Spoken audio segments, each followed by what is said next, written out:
Praise allot. ఈ సాయంకాలపు వేళ దేవుడు నీకు ఇస్తున్న వాగ్దానము కీర్తనల గ్రంథము 5వ అధ్యాయము 12వ వచనం. యెహోవా, నీతిమంతులను ఆశీర్వదించువాడవు నీవే, కేడుముతో కప్పునట్లు నీవు వారిని దయతో కప్పెదవు.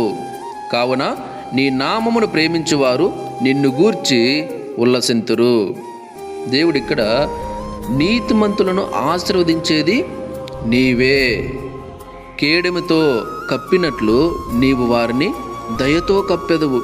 అంటే వాళ్ళు ఏ తప్పులు చేసినా, పొరపాట్లు చేసినా వారి ఎడల దేవుడు దయ చూపించి దయతో కప్పుతాడన్నమాట. కావున నీ నామమును ప్రేమించువారు నిన్ను గూర్చి ఉల్లసింతురు. దేవుడు అందరి ఎడల దయ చూపిస్తాడు, కరుణ చూపిస్తాడు, జాలి చూపిస్తాడు. కాబట్టి ఆయన నామమును ఎవరైతే ప్రేమిస్తారో వారందరూ కూడా ఆయనను గూర్చి ఉల్లసిస్తారు, అంటే సంతోషిస్తారు అని ఈ వాక్యం అయితే స్పష్టంగా చెప్తుందన్నమాట.